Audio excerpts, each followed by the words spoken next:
Mientras estuve en Madrid, mis padres le dieron a mi hermana las llaves de mi casa, sin saber que la vendí hace 2 semanas. Si aún no estás suscrito al canal, haz clic en el botón de suscripción y activa la campanita para no perderte ninguna de nuestras historias. Tu apoyo significa todo para nosotros. Si esta historia te parece interesante, déjale un like. También me encantaría saber de qué ciudad eres, déjanos el nombre de tu ciudad en los comentarios.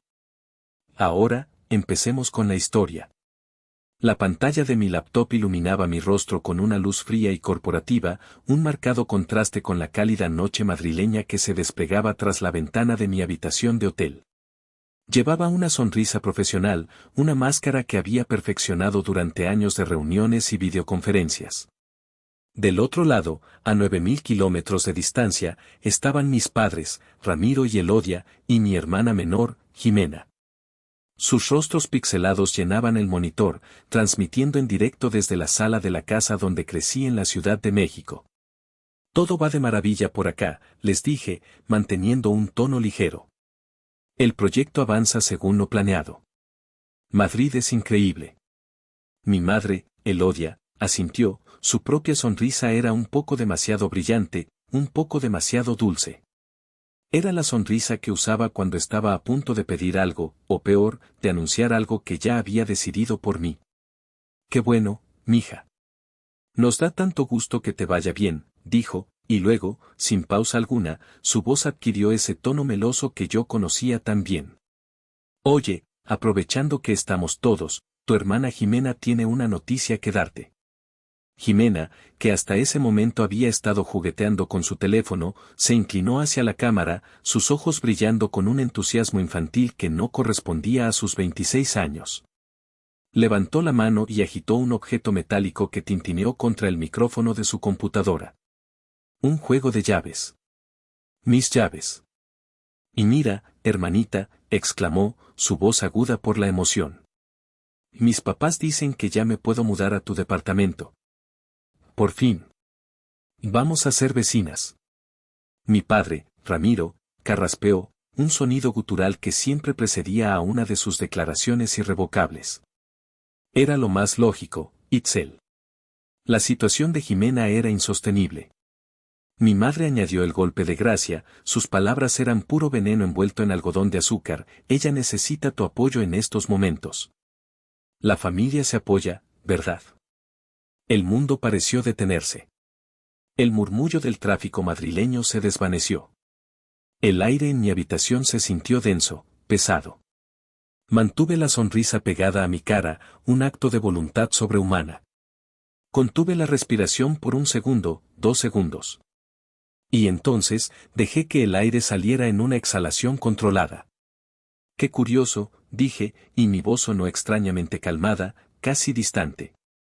Espero que los nuevos dueños sean amables, porque vendí ese lugar hace exactamente 2 semanas. La imagen en mi pantalla se congeló, no por una falla en la conexión, sino por el puro y absoluto shock. Vi la sonrisa de Jimena desvanecerse como si la hubieran borrado. Vi la boca de mi madre abrirse en una o silenciosa de incredulidad. Vi el rostro de mi padre contraerse en una máscara de confusión y furia incipiente. Para que entiendan cómo una sonrisa puede contener 10 años de dolor y 2 semanas de libertad, tengo que llevarlos al principio. A cómo construí mi santuario, ladrillo a ladrillo, y a cómo ellos, mi propia familia, intentaron demolerlo con una simple copia de llave. Mi vida adulta comenzó con el olor a café quemado y el peso de libros de texto en mi mochila. Estudiar en el Tecnológico de Monterrey, una de las universidades más prestigiosas y caras de México, no era un regalo, fue una conquista personal que pagué con sudor, horas de sueño y mi propia juventud. Mientras mis compañeros de clase se preocupaban por los exámenes, yo me preocupaba por los exámenes y por cómo iba a pagar el siguiente semestre. Mi rutina era un maratón sin fin. Clases de 8 de la mañana a 2 de la tarde. De 3 a 10 de la noche, mi mundo era el bullicio del Café del Sol, un restaurante donde mi delantal olía a una mezcla de comida, desinfectante y agotamiento. Los fines de semana, cuando otros salían de fiesta, yo daba clases particulares de matemáticas a adolescentes malhumorados. Cada peso que ganaba iba a una cuenta de ahorros que crecía con una lentitud exasperante. Mis padres, Ramiro y Elodia, lo llamaban formar el carácter. Es bueno que aprendas el valor del dinero, Itzel, me decía mi padre. Como si el valor del dinero fuera un concepto abstracto y no la cruda realidad que me impedía comprar libros nuevos y me obligaba a subsistir a base de atún enlatado. Su contribución era una cantidad simbólica, apenas suficiente para cubrir los materiales de un par de clases, un gesto que, en su mente, los absolvía de cualquier otra responsabilidad financiera. Mientras tanto, a 300 kilómetros de distancia, mi hermana Jimena vivía una versión completamente diferente de la vida universitaria. Asistía a una universidad privada más pequeña, menos exigente, donde su única preocupación era decidir qué atuendo usar. Mis padres no solo cubrían su colegiatura íntegramente, le pagaron el alquiler de un departamento amueblado en la mejor zona de la ciudad. Le compraron un coche del año para que no tuviera que sufrir en el transporte público y financiaron un viaje de estudios de 6 meses por Europa, que por las fotos que publicaba en Instagram, consistía principalmente en posar frente a monumentos con copas de vino. La disparidad nunca fue más evidente que en nuestros cumpleaños número 21. El mío llegó un martes. Después de un turno de 12 horas en el restaurante, llegué a mi pequeño cuarto de estudiante, agotada. Mis padres me llamaron por teléfono. Felicidades, mija. Qué grande estás. Te mandamos un abrazo, dijeron. Eso fue todo. Me compré una pequeña pizza individual, le puse una vela que encontré en un cajón y me canté las mañanitas en voz baja antes de quedarme dormida sobre mis apuntes. El cumpleaños de Jimena, 6 meses después, fue un evento social. Mis padres alquilaron la terraza de un bar de moda. Invitaron a más de 100 personas. La música, la comida, el alcohol, todo era de primera. El punto culminante de la noche fue cuando mi padre la llevó al estacionamiento, donde un coche nuevo, un Mazda rojo brillante, la esperaba con un enorme moño en el techo. Jimena chilló de alegría y se colgó del cuello de mi padre. Mi madre lloraba de emoción. Yo los observaba desde una esquina, aplaudiendo con una sonrisa que no me llegaba a los ojos, sintiéndome como una extraña en la celebración de mi propia familia. Esa noche, mientras conducía de regreso a mi realidad de turnos dobles y deudas estudiantiles, entendí una verdad fundamental sobre mi familia. No se trataba de dinero. Se trataba de roles. Jimena era la princesa que debía ser cuidada, mimada y protegida de las durezas del mundo.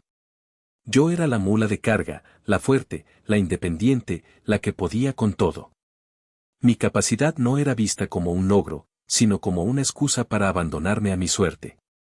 Era una lección dolorosa, una que se grabaría a fuego en mi memoria y que, años más tarde, se convertiría en el combustible de mi revolución silenciosa.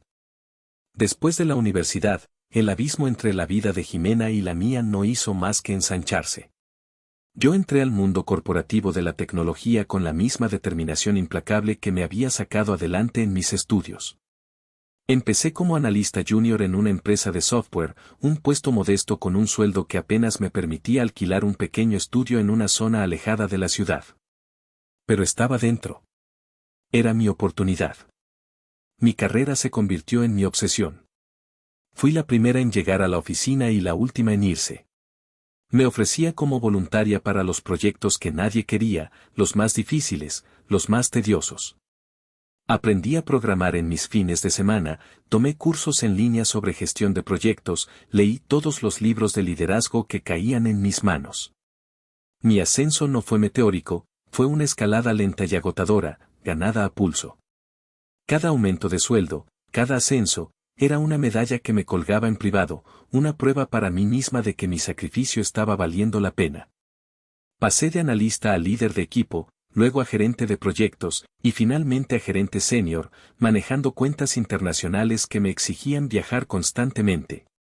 Mientras yo construía mi carrera ladrillo a ladrillo, Jimena coleccionaba fracasos laborales como si fueran souvenirs.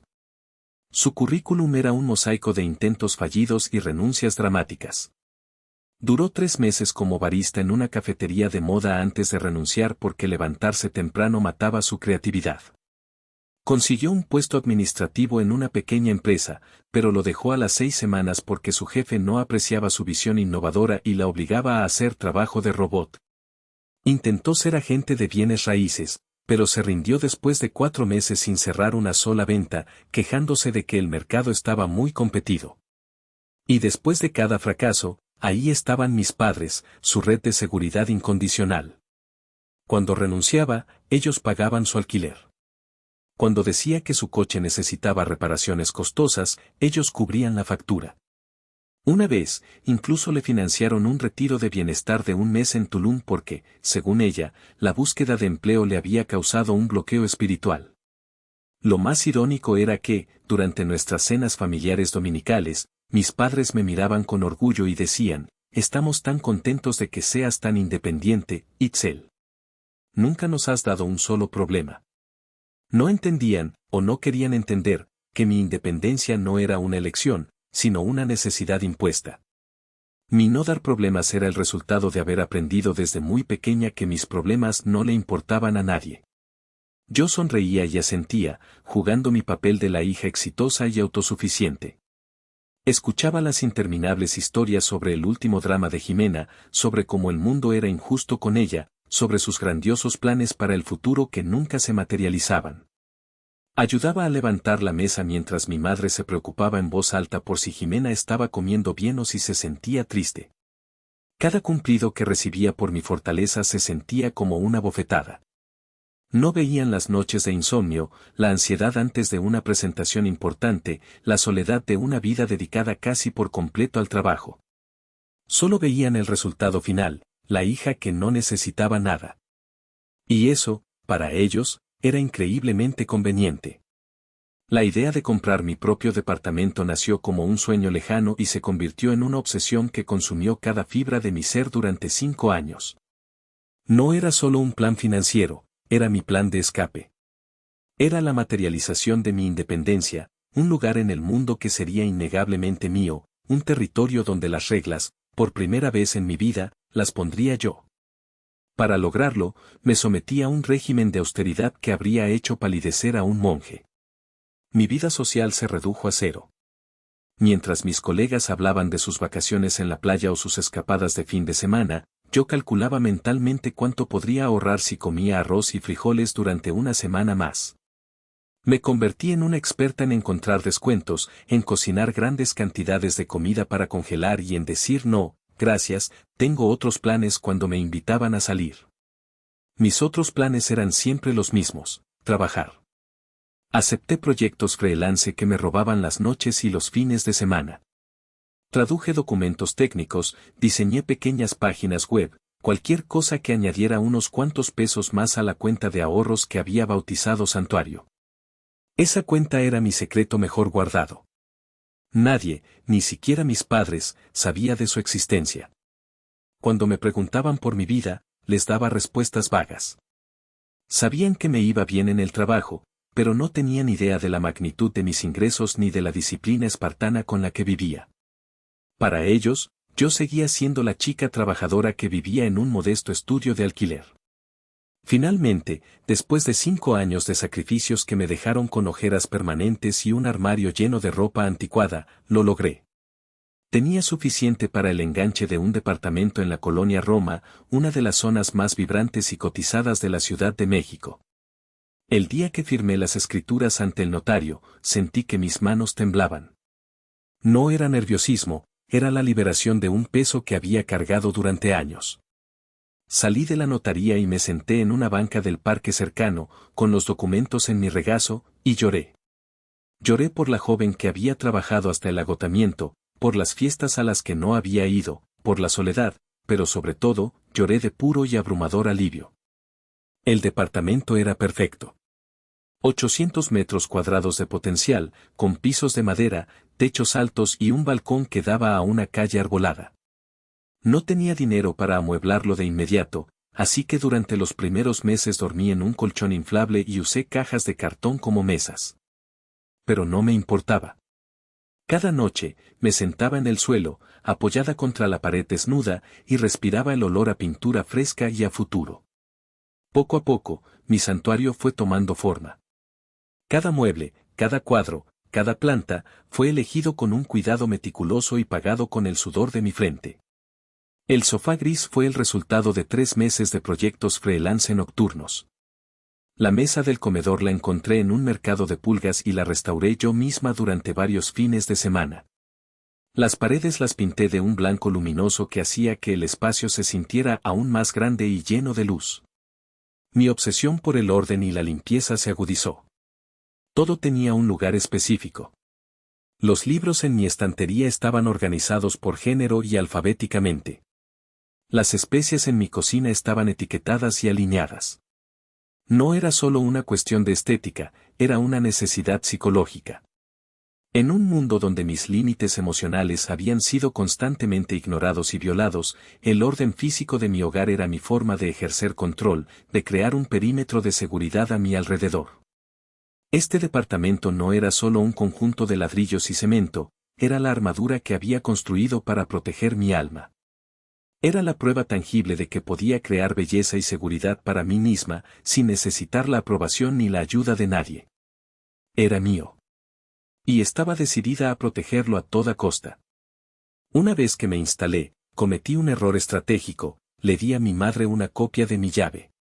Solo para emergencias, mija, me dijo, y yo, ingenua, le creí. Esa llave se convirtió en un pasaporte para que la dinámica familiar tóxica que había dejado atrás se filtrara por debajo de la puerta de mi santuario. La invasión comenzó de forma sutil. Jimena empezó a aparecerse sin avisar. Estaba por la zona y quise saludarte, decía con su sonrisa encantadora, aunque ambas sabíamos que la colonia Roma no le quedaba de paso desde ningún lugar que ella frecuentara. Al principio, eran visitas cortas. Se tomaba un café, curioseaba por el departamento, hacía comentarios como «ay, qué suerte tienes, este lugar es enorme para ti sola». Pronto, las visitas se convirtieron en paradas de préstamo. «Hermanita, ¿me prestas ese vestido negro que te pusiste en la boda de la prima? Tengo una entrevista mañana», decía. El vestido nunca regresaba. Luego fueron mis zapatos, mis bolsos, mis perfumes. Mi armario se convirtió en su boutique personal. Cuando intentaba quejarme, me acusaba de ser materialista y poco generosa. La situación escaló cuando empecé a notar que mis cosas no solo desaparecían, sino que se movían. Encontraba cajones entreabiertos, papeles de mi escritorio reorganizados. El punto de inflexión fue cuando, después de un viaje de trabajo de un fin de semana a Monterrey, regresé y encontré mi departamento en un estado de caos. Había vasos usados en la mesita de centro, cojines tirados en el suelo y un olor inconfundible a cigarrillo, a pesar de que yo no fumo. Llamé a Jimena, mi voz temblaba de ira. Su respuesta fue exasperantemente casual. «Ah, sí. Es que mis roomies trajeron a unos amigos y la cosa se puso muy ruidosa, así que me vine para acá con una amiga a ver una película. No te enojes, ya casi limpiamos todo». Pero la gota que derramó el vaso, la que fracturó la última pizca de tolerancia que me quedaba, fue la violación de mi espacio más íntimo. Una tarde, regresé temprano del trabajo y escuché ruidos en mi habitación. Entré y encontré a Jimena sentada en mi cama, con las piernas cruzadas, leyendo mi diario. Mi diario personal. El libro de tapa dura donde yo volcaba mis miedos, mis inseguridades, mis sueños más secretos. Levantó la vista, sin una pizca de vergüenza en su rostro. «Oye, qué intenso todo lo que escribes de tu jefe», dijo, como si estuviera comentando el capítulo de una serie. Sentí que la sangre me hervía y se me helaba al mismo tiempo. No grité. No lloré. Una calma gélida se apoderó de mí. «Sal de mi casa». «Ahora», le dije, y mi voz sonó tan vacía y peligrosa que incluso ella pareció asustarse. Se levantó, dejando el diario abierto sobre mi edredón. En una de las páginas, vi una pequeña mancha circular de color rojo. Una mancha de labial. Su labial. No solo había invadido mi casa, mi armario, mi espacio. Había invadido mi mente. Había puesto su marca sobre mis pensamientos más vulnerables. Había profanado mi santuario. Mientras la veía recoger su bolso y salir sin decir una palabra más, supe que algo dentro de mí se había roto para siempre. La confianza, la esperanza, la estúpida idea de que algún día las cosas podrían ser diferentes. Todo se hizo añicos en ese instante. Esa misma noche, convoqué una cumbre familiar en la casa de mis padres. Estaba decidida a que esta vez fuera diferente. Escribí puntos en una libreta, preparé argumentos lógicos, ensayé frases firmes pero respetuosas. Quería establecer límites, no declarar una guerra. Qué ilusa fui. La escena en la sala de mis padres parecía un tribunal. Yo era la acusada. Jimena, sentada junto a mi madre, ya tenía los ojos rojos e hinchados, la víctima perfecta. Mi padre presidía desde su sillón de cuero, con una expresión de severa impaciencia. Comencé a hablar, mi voz más firme de lo que me sentía. Expliqué la serie de invasiones, la falta de respeto, el incidente del diario. Expuse los hechos de manera clara, objetiva, sin levantar la voz. Esperaba una reacción de sorpresa, quizás de decepción hacia Jimena. En cambio, me encontré con un muro de negación y contraataques. «Ay, Itzel, por favor, no seas tan dramática», interrumpió mi madre, Elodia, agitando la mano con desdén. Solo leyó un poco tu diario. Las hermanas se cuentan todo, ¿no? No, mamá, no se cuentan todo leyendo a escondidas, respondí, sintiendo como mi cuidadosamente construida calma comenzaba a resquebrajarse. Se llama privacidad. Y ella la violó. Jimena comenzó a sollozar, un sollozo ahogado y teatral. Yo solo quería entenderte mejor, hermanita, gimoteó, escondiendo el rostro en el hombro de mi madre. Siento que te estás alejando de nosotros, que te crees mejor porque te va bien. Solo quería sentirme cerca de ti. Era una manipulación tan burda, tan descarada, que me dejó sin aliento. Y lo peor fue que funcionó. Mi padre se inclinó hacia adelante, su rostro enrojecido. Ya ves lo que provocas, Itzel, me espetó, su voz retumbando en la pequeña sala. Tu hermana te admira, te busca, ¿y tú cómo le pagas? La humillas, la echas de tu casa como si fuera una delincuente.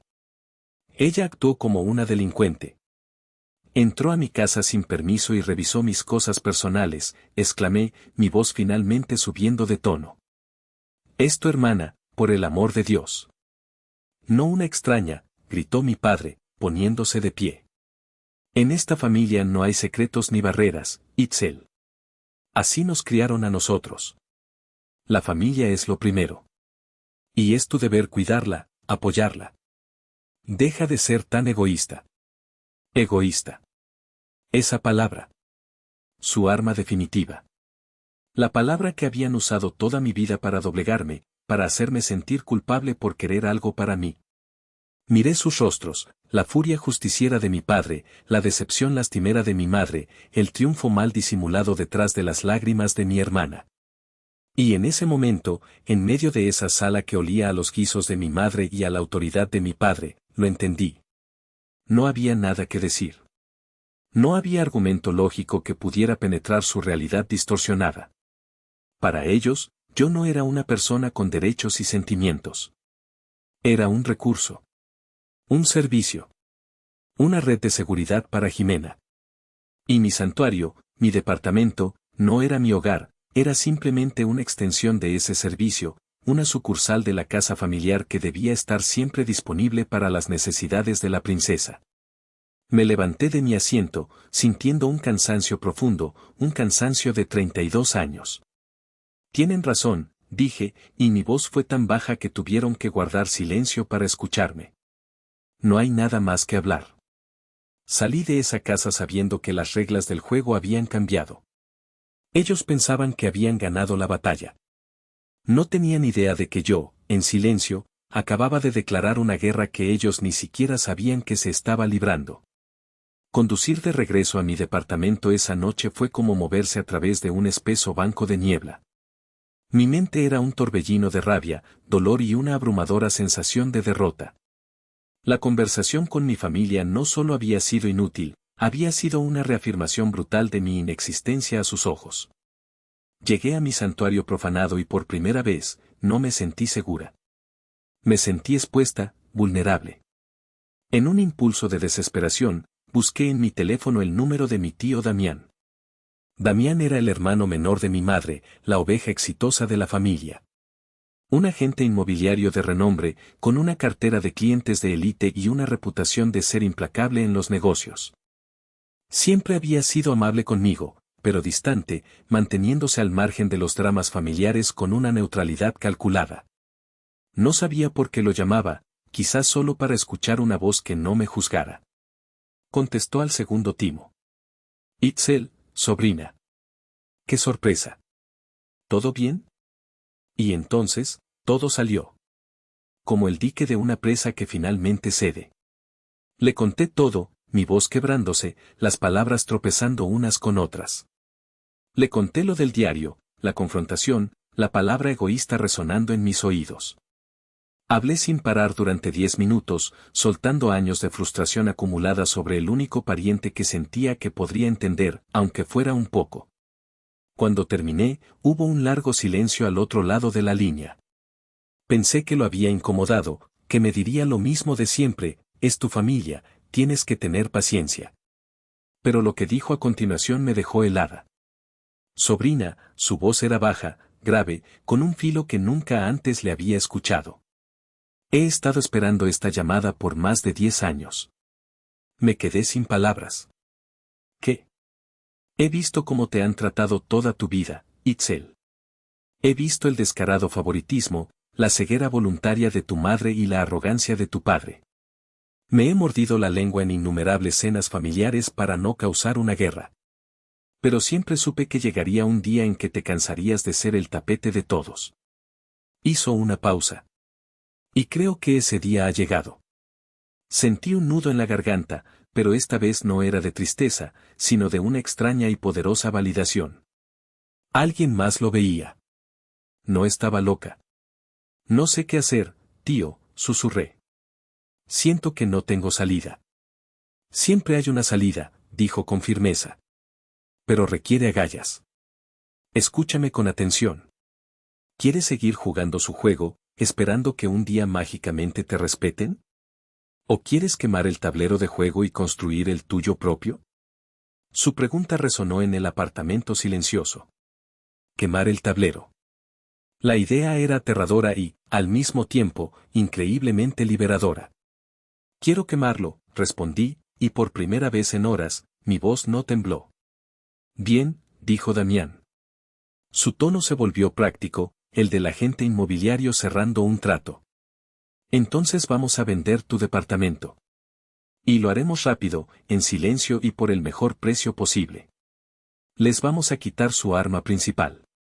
Les vamos a quitar su acceso a ti. En esa conversación, nació el plan. Damián no solo era un aliado, se convirtió en mi general. Me explicó los pasos, las estrategias, cómo movernos sin levantar sospechas. Por primera vez en mi vida, no estaba sola en mi esquina del ring. Tenía un campeón de peso pesado de mi lado.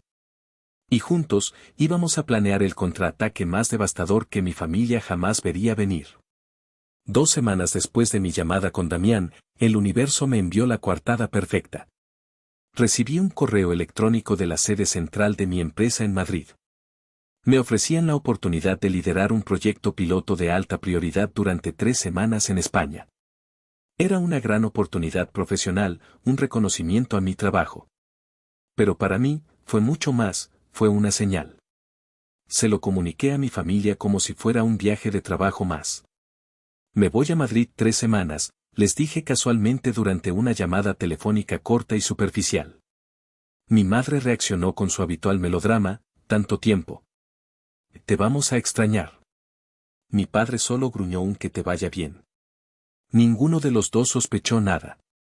¿Por qué lo harían? Yo siempre había sido la hija predecible, la que cumplía con sus obligaciones. Pero bajo la superficie, mi vida era un torbellino de actividad secreta. La noticia del viaje a Madrid no era una simple oportunidad laboral. Era la fase final de un proceso de selección que llevaba meses en curso. Había aplicado en secreto para el puesto de directora de operaciones de la nueva sede en España, un movimiento audaz que representaba no solo un ascenso, sino un exilio voluntario. El proyecto piloto era, en realidad, mi prueba final. Con el reloj en mi contra, Damián y yo pusimos en marcha la Operación Santuario. Él se movió con una eficiencia letal en el mercado inmobiliario. A los pocos días, me llamó. Tengo un comprador, dijo. Una compañía de inversión. Ofrecen pagar en efectivo, de inmediato, un poco por encima del precio de mercado. Quieren cerrar la próxima semana. Sabía lo que eso significaba. Era mi amiga, Ariadna. Abogada corporativa, brillante, ferozmente leal y la única persona, además de Damián, que conocía todo el plan. Su compañía de inversión era una sociedad que había creado para la ocasión, un vehículo legal para comprar mi departamento y mantenerlo fuera del alcance de mi familia. Los días previos a mi vuelo fueron una locura controlada. Mientras hacía la maleta para Madrid, en realidad estaba empacando mi vida. Doné la mayoría de mis muebles a una organización benéfica. Los objetos de valor sentimental los empaqué en cajas y los guardé en un depósito a nombre de Ariadna. Hice todo esto de noche, en silencio, moviéndome como una espía en mi propia vida. 3 días antes de mi vuelo, firmé los papeles de la venta en la oficina de Damián. Ver mi firma en ese contrato fue un acto surrealista. Estaba renunciando a mi santuario, al único lugar que había sentido como mío. Pero no sentía tristeza, sino una extraña ligereza. No estaba perdiendo un hogar, estaba comprando mi libertad. Damián supervisó la transferencia electrónica. La cantidad, 8 millones de pesos, apareció en mi cuenta bancaria mexicana. Inmediatamente, realicé otra transferencia, esta vez a una cuenta que había abierto en un banco español. Convertí mis pesos, el fruto de una década de sacrificios, en 400.000 euros. Subí al avión con una sola maleta de mano y mi computadora portátil. Miré por la ventanilla como las luces de la Ciudad de México se encogían hasta convertirse en un tapiz brillante. No sentía nostalgia. Sentía el vértigo del que salta al vacío, sin saber si el paracaídas se abrirá, pero sabiendo, con una certeza absoluta, que quedarse en el avión ya no era una opción. Mi familia pensaba que iba a una junta de trabajo. La verdad era que iba a empezar una nueva vida, una que ellos no podrían tocar.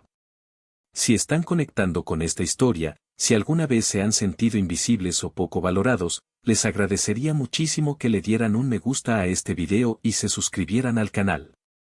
Y si se animan, dejen un comentario diciéndome desde qué ciudad o país me están escuchando.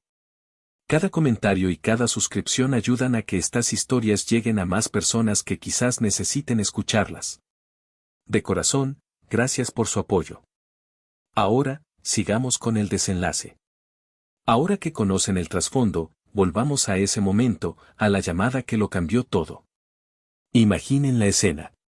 Yo, en una habitación de hotel a las 3 de la mañana, hora de Madrid, con el corazón latiéndome en los oídos pero con una sonrisa serena en el rostro.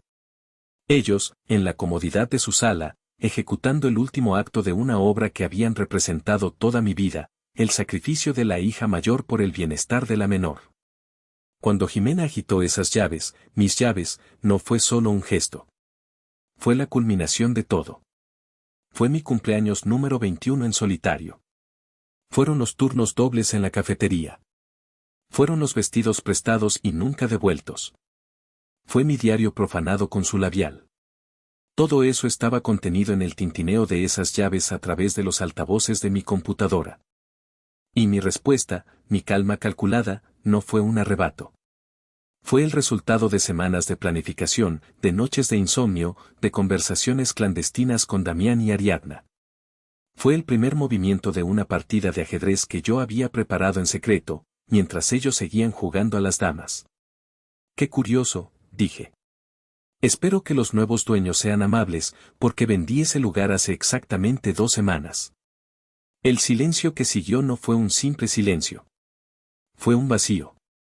Un agujero negro que absorbió todo el sonido, toda la arrogancia, toda la confianza de la habitación en México. Vi la incredulidad florecer en el rostro de mi madre, sus ojos parpadeando como si tratara de procesar un idioma extranjero. Vi la sonrisa victoriosa de Jimena desmoronarse, pieza por pieza, hasta ser reemplazada por una máscara de pálida confusión. Y vi algo en el rostro de mi padre que rara vez había visto, la pérdida total de control. Su mandíbula se tensó, una vena latió en su sien. Él estaba acostumbrado a dictar la realidad, y yo acababa de hacerla estallar en pedazos. La dinámica de poder, esa fuerza invisible que había gobernado mi vida durante 32 años, acababa de invertirse. Y ellos lo sintieron. Lo sintieron en la boca del estómago. Por primera vez, yo tenía una información que ellos no tenían. Por primera vez, yo había movido una pieza en el tablero que ellos ni siquiera sabían que existía. La guerra no había terminado, pero la primera y más importante batalla la acababa de ganar yo. Y lo había hecho con una sonrisa. El silencio se rompió con el sonido de la voz de mi padre, un estruendo que pareció cruzar el Atlántico y golpear las paredes de mi habitación de hotel. ¿De qué demonios estás hablando, Itzel? Deja de decir estupideces, gritó, su rostro enrojecido en la pantalla. Hablé con el administrador de tu edificio ayer mismo. Nos dijo que todo estaba en orden. Mantuve mi calma, una isla de serenidad en medio de su tsunami de furia. Claro que todo estaba en orden, papá. Los pagos de la hipoteca y el mantenimiento están al día. Legalmente, el departamento seguía siendo mío hasta que los nuevos dueños tomaran posesión, lo cual, si no me equivoco, fue esta mañana. El administrador no tenía por qué saber de la venta hasta hoy. Dejé que esa información se asentara. Mi madre, Elodia, finalmente encontró su voz, aunque era un hilo tembloroso. No, no es verdad, mija. ¿Por qué harías algo así? ¿Por qué nos mentirías? Yo no mentí, mamá. Simplemente dejé de informarles de mis decisiones personales, respondí, eligiendo cada palabra con precisión quirúrgica. Una lección que aprendí de ustedes. Jimena, recuperada del shock inicial, pasó a su siguiente arma, las lágrimas de víctima. No puedo creer que seas tan cruel, sollozó, su voz ahogada. ¿Sabes lo que he pasado? No tengo a dónde ir. Y tú me haces esto. Siempre me has tenido envidia. La acusación era tan ridícula, tan predecible, que casi me reí. Envidia, Jimena. ¿De qué? ¿De tu incapacidad para mantener un trabajo? ¿De tu dependencia total de nuestros padres? No, créeme. La envidia nunca ha sido el problema. La rabia de mi padre alcanzó un nuevo nivel. Basta, Itzel. Esto es una rabieta ridícula. Vas a cancelar esa supuesta venta ahora mismo y le vas a dar las llaves a tu hermana como debiste haberlo hecho desde el principio. Ahí estaba. La orden. La expectativa de que yo, con un chasquido de dedos, desharía mis decisiones para satisfacer sus caprichos. Eso no va a ser posible, dije con una finalidad que no admitía discusión. El contrato está firmado, el dinero está transferido. El departamento ya no es mío. Hice una pausa, preparándome para el siguiente golpe. Y si no me creen, tienen una forma muy fácil de comprobarlo. Pregúntenle a su querido hermano, al tío Damián. Él fue mi agente inmobiliario. Si mi primera revelación fue una bomba, esta fue el terremoto que destruyó los cimientos de su mundo. El rostro de mi madre se descompuso en una máscara de traición absoluta. La idea de que su propio hermano hubiera conspirado en mi contra era algo que su mente no podía concebir. Mi padre se quedó mudo, su furia reemplazada por una confusión atónita. Había expuesto a un cómplice. Había revelado que su control sobre la familia no era tan absoluto como pensaban. Tengo una reunión muy temprano, dije, mirando un reloj imaginario. Así que si me disculpan. Y antes de que pudieran articular una sola palabra más, moví el cursor y presioné el botón rojo de finalizar llamada. La pantalla se quedó en negro, sumiendo la habitación en un silencio bendito. Me recosté en la silla, el corazón me martilleaba en el pecho. La adrenalina corría por mis venas. No sentía triunfo, no todavía. Sentía el agotamiento de un soldado después de una batalla crucial. Había ganado, sí. Pero sabía que la guerra de desgaste apenas comenzaba. Mi familia, como descubrí más tarde a través de un mensaje de texto triunfal de Damián, no se dio por vencida. La negación es una droga poderosa. En sus mentes, mi elaborada historia era simplemente el berrinche más grande y complejo que jamás había hecho.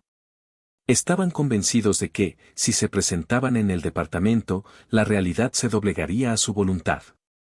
Creían que encontrarían la puerta abierta, o que podrían usar la llave que tenían, y que yo eventualmente me rendiría.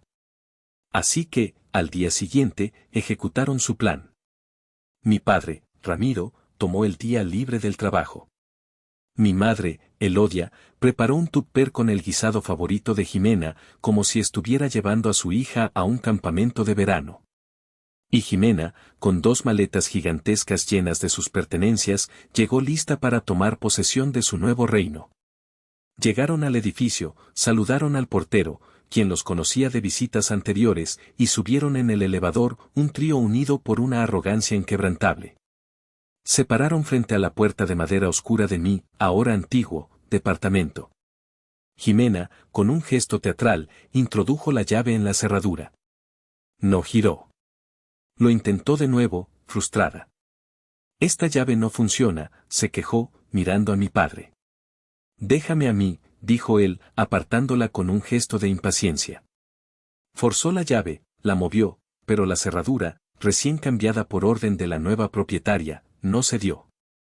Fue entonces cuando decidieron tocar el timbre, esperando que quizás alguna amiga mía estuviera dentro. Y la puerta se abrió. Pero la persona que apareció no era ninguna amiga mía. Era Ariadna. Mi Ariadna. Estaba vestida con un impecable traje sastre de color azul marino, su cabello recogido en un moño perfecto, y una expresión de fría autoridad en su rostro. Parecía menos una residente y más la dueña de todo el edificio. Miró a mis padres y a mi hermana con una ceja ligeramente arqueada. ¿Se les ofrece algo?, preguntó, su voz era seda y acero. Mi padre, desconcertado por esta presencia inesperada, tartamudeó. Sí. Buscamos a Itzel. Esta es su casa. Ariadna esbozó una sonrisa que no llegó a sus ojos. Me temo que hay un error. Itzel ya no vive aquí, dijo con una claridad cortante. Yo soy la representante de los nuevos propietarios. Y este departamento fue adquirido legalmente hace 2 semanas. La cara de mi madre palideció. ¿Nuevos propietarios? No, debe haber un malentendido. Somos su familia. Su relación familiar es irrelevante para los términos de una transacción inmobiliaria, replicó Ariadna, su paciencia visiblemente disminuyendo. Sacó de su portafolio un documento. Aquí tengo una copia de la escritura. Como pueden ver, la propiedad fue transferida. Cualquier intento de entrar a este inmueble a partir de este momento será considerado allanamiento de morada. Luego, sus ojos se posaron en Jimena, quien se había encogido detrás de mi madre, sus maletas a sus pies como 2 anclas que la hundían en la humillación. Y en cuanto a usted, señorita, dijo Ariadna, su tono volviéndose gélido, le sugiero que retire sus pertenencias del pasillo común del edificio inmediatamente. Si no lo hace en los próximos 5 minutos, me veré en la penosa necesidad de llamar a seguridad y, posteriormente, a la policía. Que tengan un buen día. Y con eso, cerró la puerta suavemente, el clic de la cerradura resonando en el pasillo silencioso como el disparo final de una ejecución. Dejó a mi padre sin palabras, a mi madre al borde de las lágrimas y a mi hermana de pie en medio de los restos de sus expectativas rotas. La realidad, al final, no se había doblegado a su voluntad. La realidad les había dado una bofetada en la cara. Esa noche, mientras cenaba sola en un pequeño restaurante de tapas en Madrid, mi teléfono vibró. Era un mensaje de Ariadna. Corto y contundente. Plaga neutralizada. Sus caras fueron todo un poema. Misión cumplida. Sonreí para mis adentros, una sonrisa genuina por primera vez en días. Imaginé la escena en el pasillo, la puerta cerrándose, el eco de la autoridad de Ariadna. Era una pequeña victoria, pero se sentía inmensa. Apagué mi teléfono mexicano. Sabía lo que vendría después, una avalancha de llamadas y mensajes, no solo de mis padres, sino de todo el ejército de parientes que sin duda reclutarían para su causa. Tías, tíos, primos. Las monos voladores, como los llamaba Ariadna, enviados para hacerme sentir culpable, para recordarme mis obligaciones familiares. No estaba de humor para eso. Decidí concederme 24 horas de paz. Un día entero sin familia. Un día para caminar por las calles de Madrid, para perderme en el Museo del Prado, para sentarme en un café y simplemente respirar. Pero mientras caminaba por el Parque del Retiro, bajo la sombra de árboles centenarios, no pude evitar que mi mente trabajara. La primera fase de mi plan había sido un éxito. La revelación de la venta del departamento y la humillación pública de su intento de ocupación eran golpes devastadores para su orgullo y su sentido del control. Pero, ¿qué vendría después? La curiosidad, sabía, sería un arma de doble filo. Ellos estarían desesperados por saber. ¿Dónde estaba realmente? ¿Qué estaba haciendo en Madrid? ¿Y cómo demonios había logrado vender una propiedad de 8 millones de pesos sin que ellos se dieran cuenta? Esas preguntas los consumirían. Y yo también tenía preguntas. ¿Cómo reaccionarían cuando confirmaran la traición de Damián? ¿Intentarían alguna acción legal? ¿Se rendirían o redoblarían sus esfuerzos para encontrarme y traerme de vuelta al redil? La venganza se había servido, sí. El plato principal había sido espectacular. Pero las consecuencias, el postre amargo o dulce, aún estaban por llegar. Sabía que esta no era una victoria final, sino el comienzo de un largo y complicado asedio. Y por primera vez en mi vida, me sentí preparada para ello. Tenía recursos, tenía aliados y, lo más importante, tenía distancia. 9.000 kilómetros de distancia. El tablero de juego se había quemado, y yo estaba de pie, sola, sobre las cenizas, lista para construir algo nuevo. Después de mi autoimpuesto exilio digital de 24 horas, encendí mi teléfono mexicano. Fue como abrir las compuertas de una presa. Una inundación de notificaciones. 37 llamadas perdidas. 52 mensajes de texto. 23 mensajes de voz. Decidí escuchar los mensajes de voz primero, como un general estudiando los informes de batalla. Los primeros eran de mi padre, grabados justo después del incidente en el departamento. Eran pura furia. Amenazas veladas, acusaciones de traición, órdenes de que lo llamara inmediatamente. Luego, el tono comenzó a cambiar. Un día después, la voz de mi padre en los mensajes era menos furiosa y más desconcertada. Se notaba que había hablado con Damián. Se notaba que la fría y dura verdad había comenzado a penetrar su coraza de arrogancia. Los mensajes de mi madre eran una montaña rusa emocional. Pasaban del llanto desconsolado, ¿por qué nos haces esto, Itzel? Somos tu familia, a la manipulación culposa, tu hermana está destrozada, no ha dejado de llorar. Estás contenta, y finalmente, a una súplica casi infantil, por favor, mija, contesta. Solo queremos saber que estás bien. Pero los más reveladores fueron los últimos, grabados esa misma mañana, una semana después de la confrontación inicial. La ira había desaparecido por completo. Solo quedaba la desesperación. Itzel, soy yo, tu padre, decía la voz de Ramiro, y sonaba extrañamente hueca, despojada de su autoridad habitual. Tu madre y yo, hemos estado hablando. Quizás nos equivocamos en la forma de hacer las cosas. Necesitamos hablar. Por favor. Y luego, el de mi madre. Ya no lloraba. Su voz era un susurro cansado. Mija, no sabemos dónde estás. No sabemos nada. Esto no está bien. Te extrañamos. Tu silla en la mesa está vacía. Por favor, solo danos una señal. Dinos que estás a salvo. Es todo lo que te pido. Escuché cada mensaje, impasible. Hace un año, esas palabras me habrían destrozado. Me habría inundado la culpa y habría tomado el primer avión de regreso para arreglar las cosas, para consolarlos, para volver a mi papel de hija responsable. Pero algo había cambiado fundamentalmente dentro de mí. Escuchaba sus palabras y no sentía culpa. Sentía una claridad helada. No me extrañaban a mí.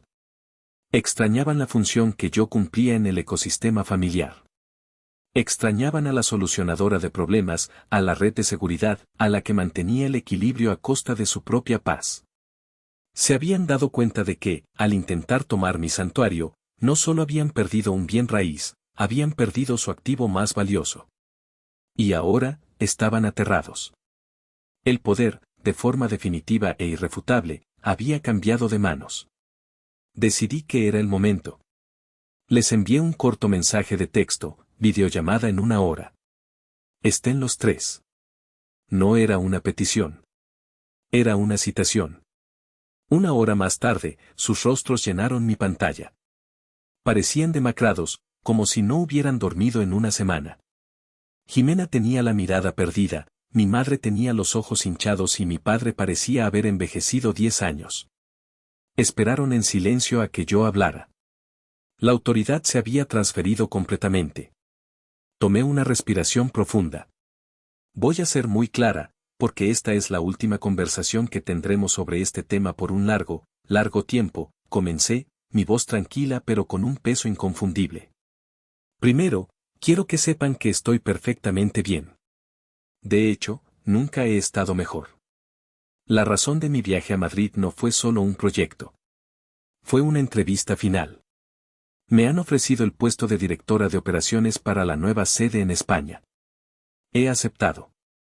Me mudo a Madrid de forma permanente. Solté la bomba y observé sus reacciones. El último hilo de esperanza en el rostro de mi madre pareció romperse. Mi padre simplemente cerró los ojos, como si recibiera un golpe físico. Jimena pareció encogerse aún más. La confirmación de que mi partida no era un berrinche, sino un plan de vida, era la sal en sus heridas.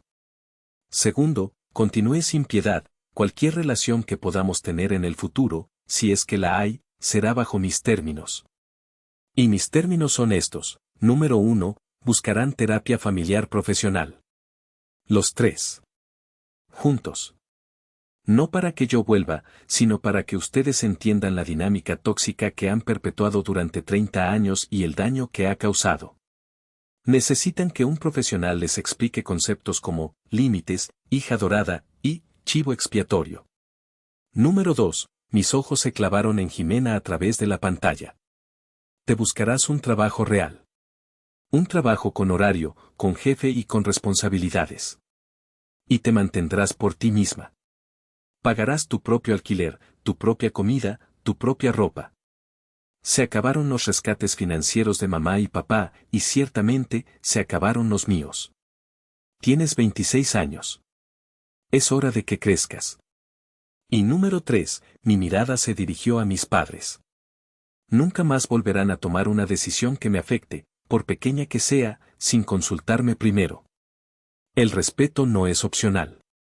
Es el precio de entrada para tener cualquier tipo de comunicación conmigo. Hice una pausa, dejando que el peso de mi ultimátum llenara el silencio transatlántico. El flujo de dinero, apoyo y soluciones incondicionales de mi parte se ha cerrado para siempre. Se acabó la red de seguridad.